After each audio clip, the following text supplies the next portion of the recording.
Assalamualaikum warahmatullahi wabarakatuh.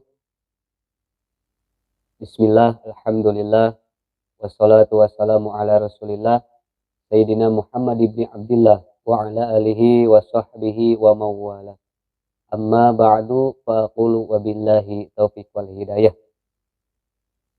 Alhamdulillah, pada kesempatan pagi ini kita bisa bertemu kembali di acara in-house training program sekolah penggerak dengan saya Dede Muhammad Nurdin. Dan terima kasih kepada Bapak Moderator yang telah memberikan waktu kepada saya untuk memberikan materi pada hari ini.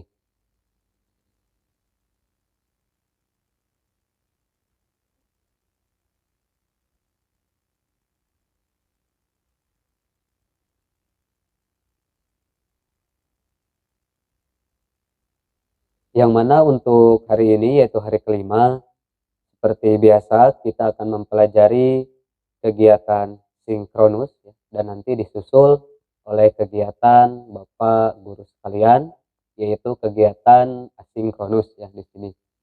Nah, di hari kelima ini kita akan belajar bersama yaitu sinkronus, yaitu elaborasi pemahaman dan koneksi antar materi capaian pembelajaran. Yang mana materi capaian pembelajaran sudah saya sampaikan di hari kemarin, yaitu di hari keempat ya. Tapi alangkah baiknya kita akan bahas kembali di sini tentang apa itu sinkronus, karena mungkin Bapak Guru sekalian belum paham, bahkan belum mengetahui tentang capaian pembelajaran, karena kan pembelajarannya asinkronus, jadi di luar eh, pemateri. Jadi kalau tidak ada yang mengerti, tidak bisa ditanyakan. Beda dengan pembelajaran sinkronus. Jadi ketika Bapak Guru tidak mengerti, bisa langsung ditanyakan kepada pemateri. Nah, nanti di kegiatan asinkronus di hari kelima ini Bapak Guru akan mempelajari mulai dari diri, alur tujuan pembelajaran, eksplorasi konsep, alur pembelajaran, ruang kolaborasi, alur tujuan pembelajaran, unggah hasil ruang kolaborasi, alur tujuan pembelajaran, refleksi terbimbing, alur tujuan pembelajaran. Nah, ini untuk pelengkap ajar di asinkronus. Nah, supaya tidak lama lagi, kita langsung ke pembahasan, yaitu koneksi antar materi capaian pembelajaran.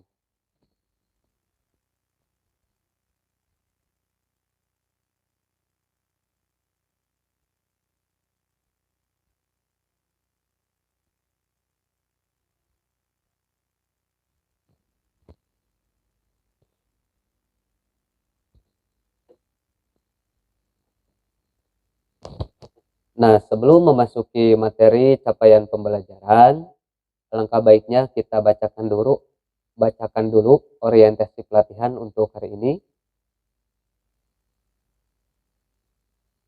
Tujuan dan pembagian sesi orientasi pelatihan.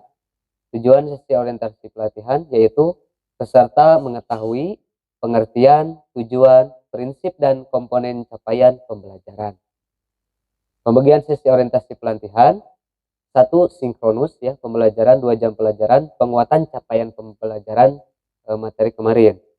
Yang kedua, asinkronus 2 jam pelajaran materi alur tujuan pembelajaran nanti yang akan Bapak Guru pelajari setelah sinkronus ini. Untuk agenda sesi orientasi, yang pertama pembukaan dan penyampaian agenda. Tadi sudah dibacakan oleh moderator yaitu Bapak Muhammad ya. Yang kedua, penjelasan, pengertian, tujuan, prinsip, dan komponen capaian pembelajaran. Nanti ini akan dijelaskan oleh saya ya sebagai pemateri atau instruktur.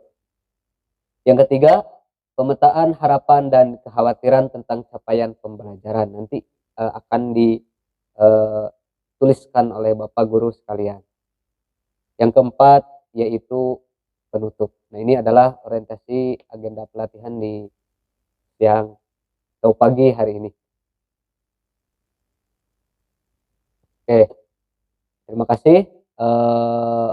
mohon disiapkan ya alat tulisnya, bila mana ada yang perlu ditulis, ditulis saja, bila tidak ada ya jangan ditulis ya, gitu. Kita langsung saja ke materi.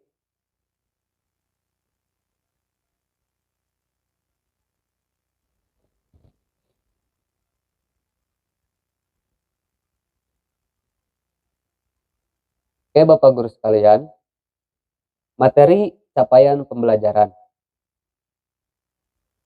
yang dibuat siswanya oleh saya sendiri ya, Dede Muhammad Nurdin.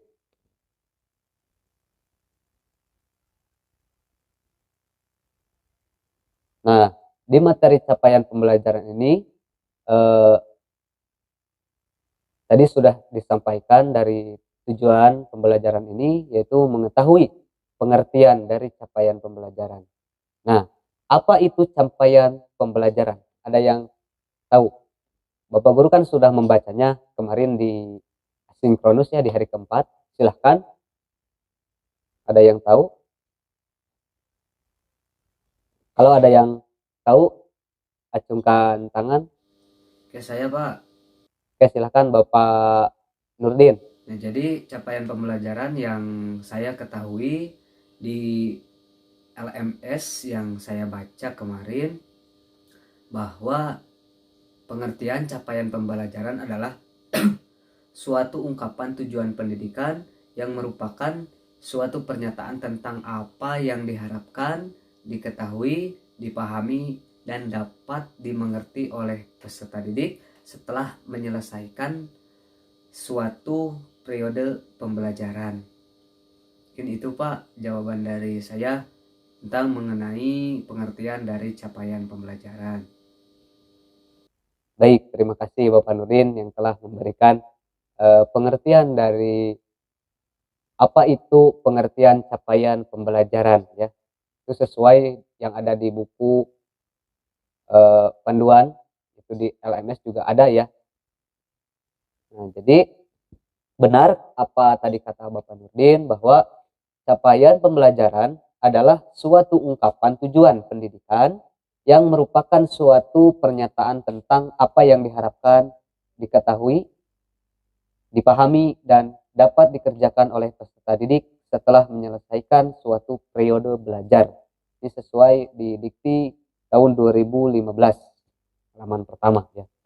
Jadi sekali lagi, capaian pembelajaran adalah suatu ungkapan tujuan pendidikan yang merupakan suatu pernyataan tentang apa yang diharapkan, diketahui, dipahami, dan dapat dikerjakan oleh peserta didik setelah menyelesaikan suatu periode belajar. Jadi ini sangat perlu sekali ya bagi satuan pendidikan untuk mengetahui apa itu capaian pembelajaran. Apalagi seorang guru ya.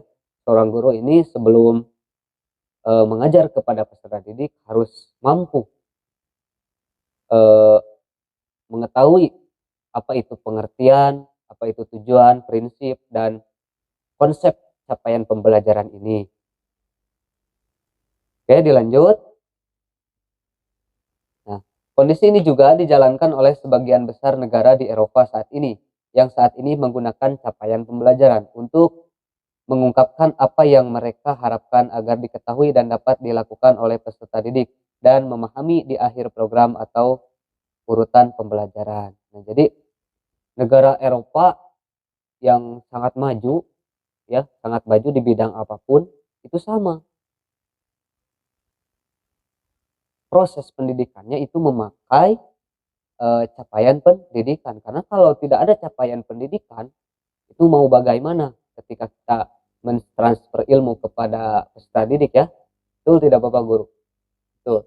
Ya, makanya kita harus menggunakan capaian pembelajaran untuk mentransfer ilmu kepada peserta didik. Paham ya? Karena ini hanya mengulas saja. Bapak Ibu, maaf Bapak Guru, bisa dibaca kembali lah di LMS-nya. Capaian pembelajaran biasanya digunakan untuk menentukan tingkat rangka kualifikasi, menetapkan standar kualifikasi, menjelaskan program dan kursus.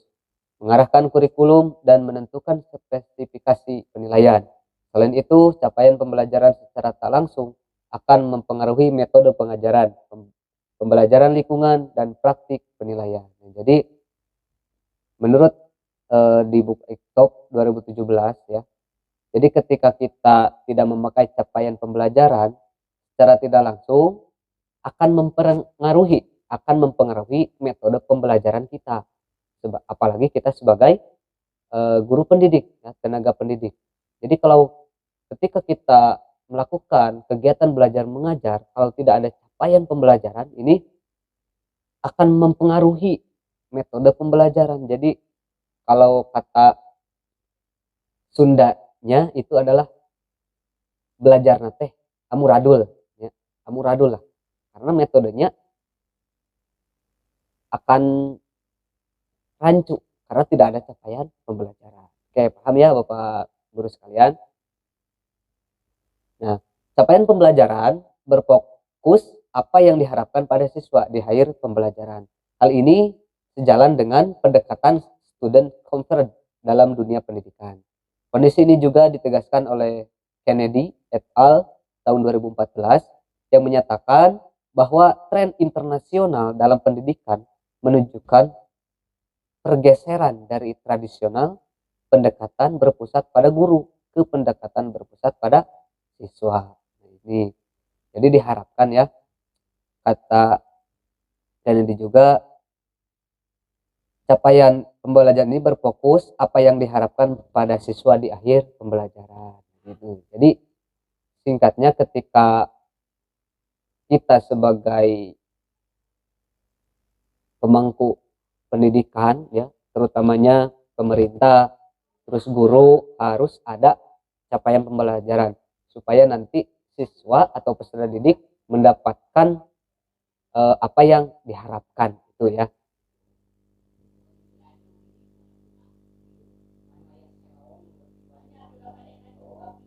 Nah, sebelum dilanjut, ada yang mau bertanya? Sebelum dilanjut, ada yang mau bertanya? Silahkan tentang pengertian capaian pembelajaran. Oke, baik Pak. Saya ingin bertanya. Oke, silahkan Bapak Muhammad untuk menanyakan apa yang ingin ditanyakan. Bagaimana hasilnya ketika satuan pendidikan atau guru tidak menggunakan capaian pembelajaran? Oke, itu Pak. Mungkin pertanyaan dari saya. Terima kasih. Oke, terima kasih kepada Bapak Muhammad yang telah memberikan pertanyaannya. Jadi pertanyaan Bapak Muhammad ini sangat bagus sekali ya, yaitu bagaimana hasilnya ketika satuan pendidikan atau guru tidak menggunakan capaian pembelajaran. Baik, Bapak Muhammad tadi sudah dijelaskan ya, bahwa ketika satuan pendidikan atau pemerintah tidak membuat capaian pembelajaran, akan mempengaruhi kepada metode pembelajaran. Jadi siswa atau peserta didik itu akan tidak terarah ketika pembelajaran. Nah itu ya mungkin salah satu ketika pemerintah atau satuan pendidikan, guru tidak membuat capaian pembelajaran. Oke, paham kan? Puas untuk Bapak Dede Muhammad tentang jawaban dari saya? Mudah-mudahan tidak puas ya, supaya Bapak Muhammad ini bisa menggali lebih luas lagi tentang pengertian capaian pembelajaran.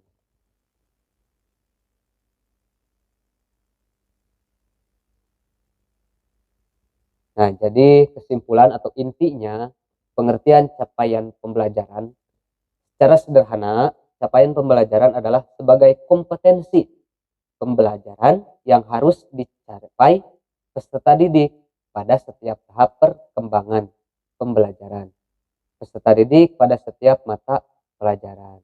Sekali lagi ya, secara sederhana capaian pembelajaran adalah sebagai kompetensi pembelajaran yang harus dicapai peserta didik pada setiap tahap perkembangan pembelajaran peserta didik pada setiap mata pelajarannya. Jadi capaian pembelajaran ini yaitu sebagai kompetensi pembelajaran yang harus dicapai peserta didik pada setiap tahap pembelajaran. Jadi peserta didik itu jangan monoton. Jadi setiap mata pelajaran, bahkan setiap hari, setiap minggu, setiap bulan itu harus ada perkembangannya.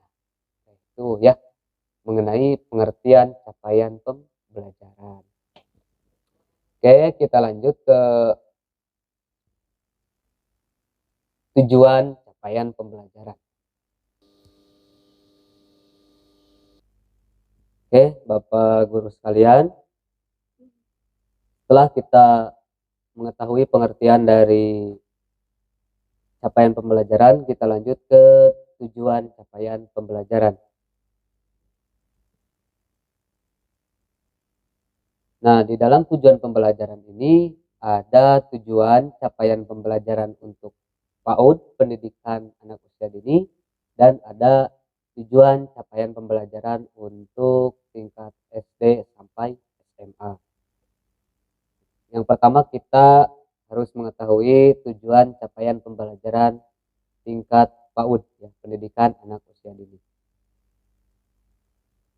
Pembelajaran di PAUD adalah pembelajaran yang mengintegrasikan semua aspek perkembangan anak dengan penekanan pada kesejahteraan.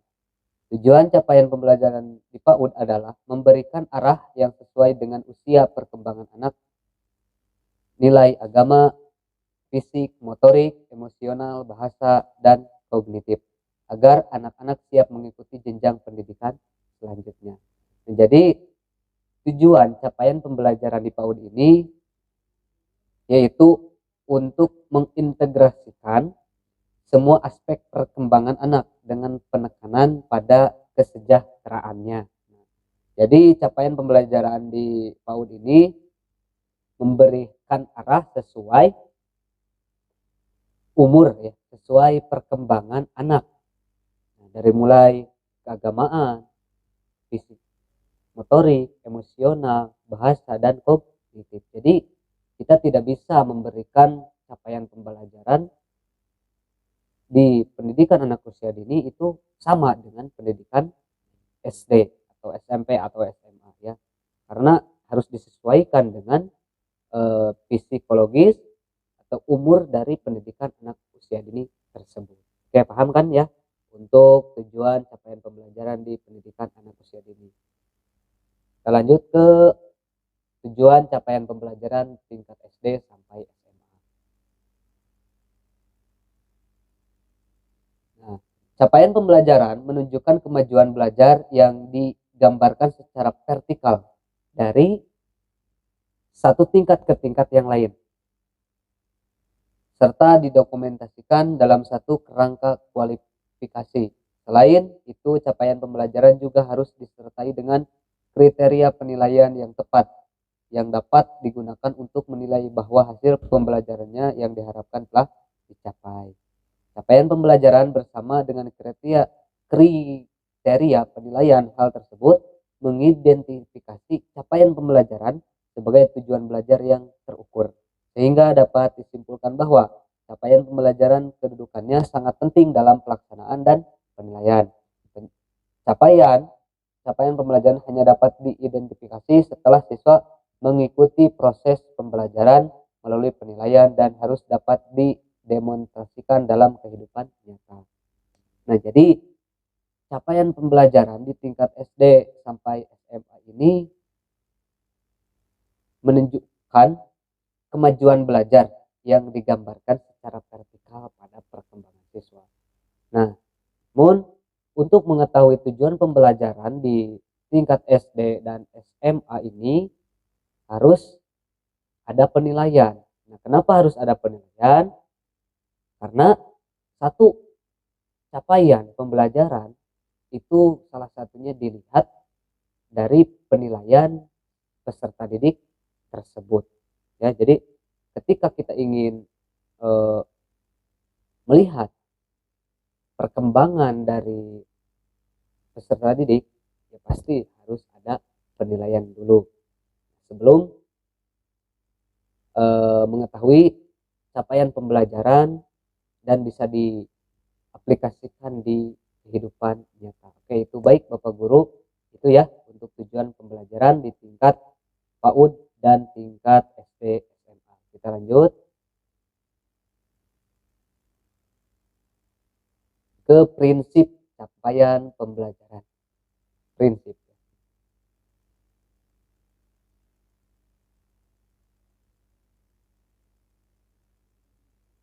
Nah, prinsip capaian pembelajaran. Dalam perumusannya, capaian pembelajaran memiliki prinsip-prinsip sebagai berikut. Satu, terukur dan spesifik. Jadi kalau capaian pembelajaran tidak terukur dan spesifik, nantinya tidak akan mulus, tidak akan sesuai dengan apa yang diharapkan. Makanya ketika membuat capaian pembelajaran harus terukur dan spesifik sesuai dengan peserta didiknya. Jadi kita tidak bisa menggunakan atau membuat capaian pembelajaran kepada peserta didik yang sama, ya. Tapi untuk capaian pembelajaran kan dibuatnya oleh pemerintah. Nah, tinggal kita sebagai guru bagaimana nih menerapkan capaian pembelajaran dari pemerintah kepada peserta didik yang akan kita didik, itu ya. Nah, yang pertama terukur dan spesifik. Capaian pembelajaran harus dapat diukur dan spesifik berdasarkan hierarki tahapan konseptual proses pembelajaran yang hasil belajarnya dapat digunakan untuk mendeskripsikan kemampuan siswa. Seperti yang dinyatakan oleh European Commission tahun 2011 dalam ICFOP tahun 2017, bahkan secara spesifik Mahajan 2017 menyebutkan bahwa capaian pembelajaran harus ditulis berdasarkan taksonomi Bloom karena telah terbukti relevan untuk membantu pengembangan hasil belajar. Nah, itu ya. Konsep taksonomi Bloom sangat sederhana. Yang pertama, sebelum memahami konsepnya, ingatlah dengan baik. Dua, pahami sebelum Anda menerapkannya. Yang ketiga, analisis proses sebelum Anda mengevaluasinya. Jadi kita tidak bisa sebagai pembuat capaian pembelajaran belum memahami konsepnya dan belum ingat dengan baik, kita sudah menulis bahkan menerapkannya kepada peserta didik. Itu tidak akan terukur atau spesifik. Yang kedua, pahami sebelum Anda menerapkannya. Jadi kita sebagai guru harus paham dulu capaian pembelajaran yang akan diaplikasikan, yang akan diterapkan kepada peserta didik. Tidak bisa kita sebagai guru, sebagai pendidik belum paham capaian pembelajaran ini sudah diterapkan kepada peserta didik. Bagaimana kita untuk menilainya kalau kita juga tidak paham? Yang ketiga, analisis proses sebelum Anda mengevaluasinya. Jadi harus dianalisis dulu ya prosesnya sebelum Anda mengevaluasinya. Itu untuk prinsip yang pertama, terukur dan spesifik. Paham kan? Baik.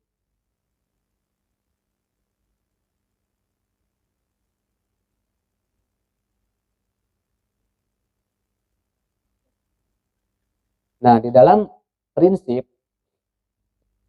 proses menerapkan prinsip terukur dan spesifik tersebut ada beberapa aspek yang harus diperhatikan. Yang pertama, pemahaman dan pengetahuan. Ini kata pemahaman sering digunakan sebagai salah satu luaran yang diharapkan dari suatu pembelajaran, tetapi maknanya seringkali kurang dipahami. Ya. Menurut John Dewey tahun 1933 merangkum pemahaman dalam How We Think Understanding dengan menyampaikan bahwa pemahaman adalah pemahaman seringkali diidentikan dengan pengetahuan, padahal keduanya adalah dua hal yang sangat berbeda. Perbedaan kedua hal tersebut bisa dilihat dalam tabel berikut ini.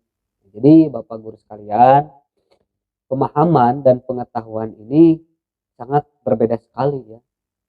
Kita sering mengartikannya sama antara pemahaman dan pengetahuan, padahal beda.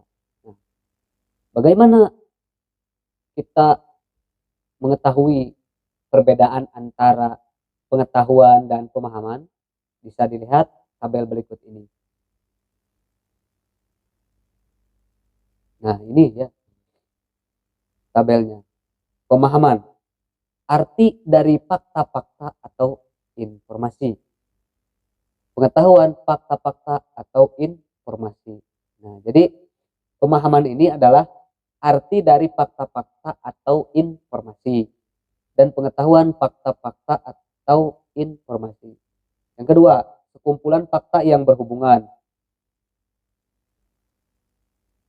Pengetahuan yang kedua, teori atau kesimpulan yang membantu hubungan dan pemaknaan dari fakta-fakta tersebut. Yang ketiga, pemahaman, pernyataan yang akurat. Yang ketiga, pengetahuan, pernyataan yang masih dapat diperdebatkan, teori-teori masih dapat diproses. Yang keempat, untuk pemahaman, benar atau salah. Pengetahuan, benar atau salah, bukan merupakan suatu yang sifatnya absolut, tetapi bisa dianalisis dan disimpulkan tergantung kompleksitas dan kapasitas. Yang kelima, untuk pemahaman, saya tahu bahwa hal tersebut benar. Untuk pengetahuan, saya tahu mengapa hal tersebut benar. Yang keenam, saya merespon petunjuk atau instruksi dengan pengetahuan yang saya miliki. Pengetahuan, saya mampu membuat keputusan kapan perlu memberikan respon dengan pengetahuan yang saya miliki. Jadi, kesimpulan dari perbedaan antara pemahaman dan pengetahuan, pemahaman ini lebih ke dari pengetahuan.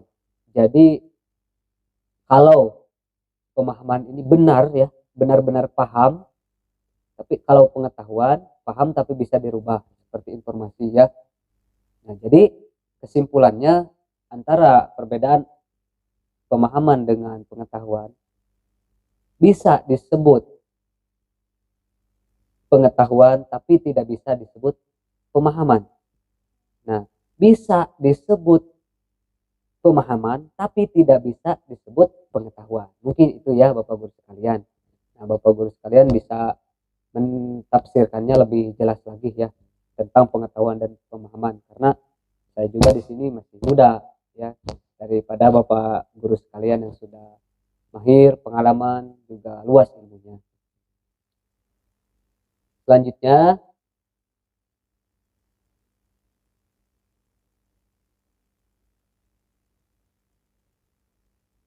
yaitu praktis. Nah, bagaimana merancang dan melaksanakan eksperimen? Kata-kata yang umum digunakan adalah menunjukkan, menerapkan, dan lain-lain. Jadi ketika membuat prinsip capaian pembelajaran ini, selain spesifik dan terukur, harus juga praktis ya, praktis. Yang ketiga, keterampilan generik. Keterampilan umum mencakup teknik memecahkan masalah, inti pembelajaran. Yang biasa digunakan kata-kata menganalisis, membandingkan. Ini untuk prinsip-prinsip capaian pembelajaran.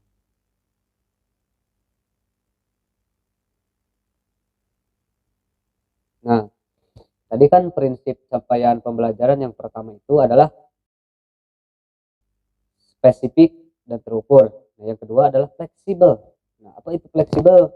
Jadi sesuai proses dan tahap belajar siswa. Fleksibel sesuai proses dan tahap belajar siswa. Seringkali belajar dirasa sebagai sebuah perlombaan dan bukan proses. Kurikulum disusun kurikulum disusun sesuai kurikulum disusun sedemikian rupa sehingga siswa dijejali dengan berbagai materi yang hasil akhirnya berorientasi pada sekedar tahu dan bukan pemahaman atau penguasaan, sedangkan siswa memerlukan waktu dan tahapan untuk mengupas konsep. Nah, jadi kesalahan kita di pendidikan Indonesia itu ketika membuat capaian pembelajaran itu seringkali tidak fleksibel, sehingga capaian pembelajaran yang dibuat itu tidak sampai kepada peserta didik. Ya contohnya saja seperti kurikulum ya. Kurikulum tuh disusun sedemikian rupa ya. Dari tahun ke tahun itu berbeda tanpa melihat kondisi peserta didik tersebut. Sehingga peserta didik untuk mengejar kurikulum tersebut hanya berlomba saja, berlomba mendapatkan ranking, hanya ingin tahu, hanya sekedar tahu, tidak memikirkan perkembangan dirinya sendiri. Bahkan efeknya juga kepada guru ya. Guru juga sama begitu. Jarang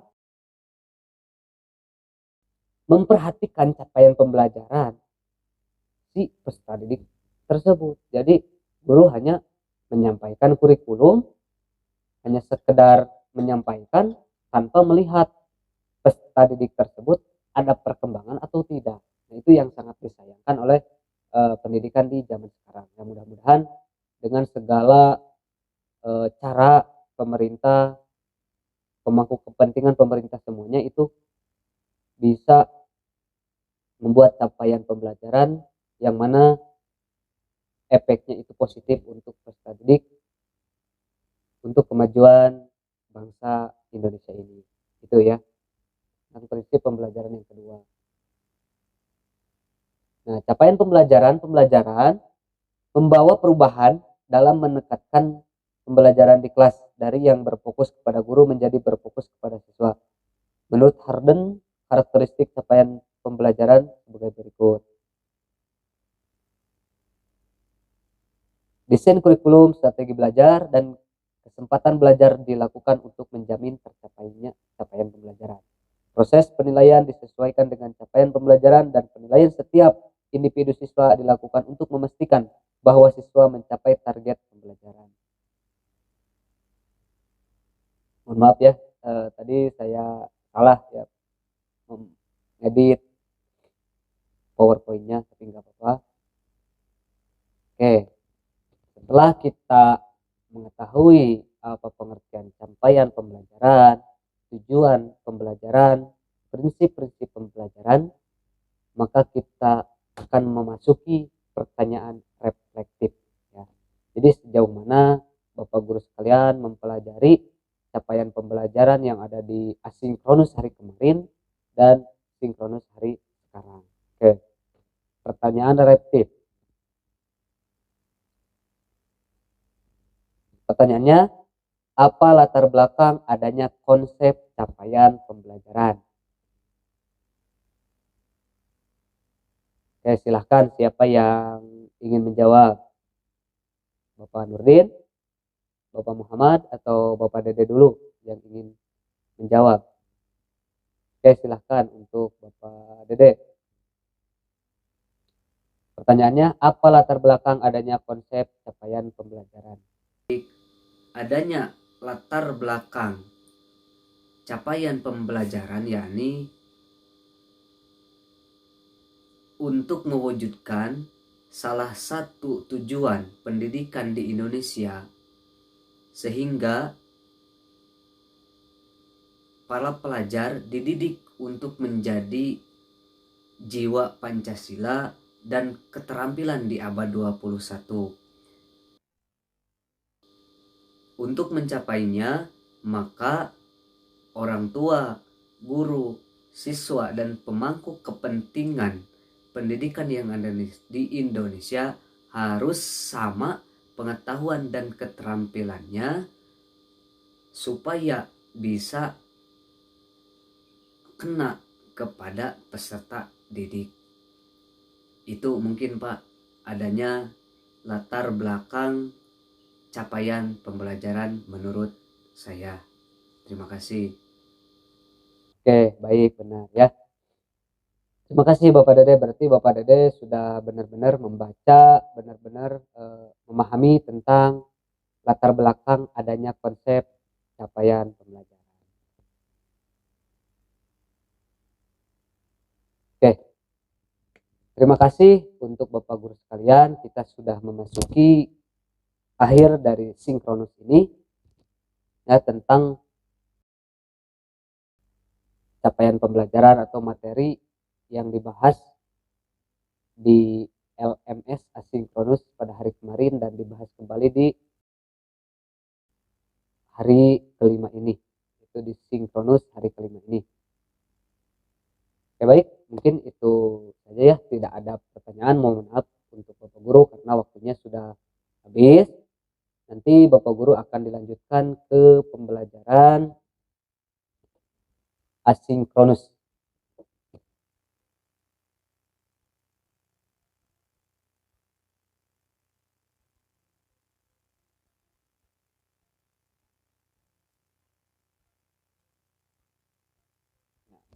Pembelajaran asinkronus yaitu tentang alur tujuan pembelajaran ya. Nah, jadi ketika Bapak Guru sudah mempelajari, mengetahui, memahami capaian pembelajaran, dilanjut Bapak Guru harus mengetahui dan memahami juga apa itu alur tujuan pembelajaran. Oke, itu saja. Terima kasih yang bisa saya sampaikan. Mudah-mudahan ada manfaatnya. Saya mohon pamit. Wallahul muwaffiq ila aqwamit thoriq. Dan kita akan bertemu kembali di hari ke-6 ya. Jangan lupa diisi untuk pelajaran asinkronusnya, yaitu alur tujuan pembelajaran yang ada di LMS Bapak Guru sekalian. Oke, terima kasih. Wallahul muwaffiq ila aqwamit thoriq. Assalamualaikum warahmatullahi wabarakatuh.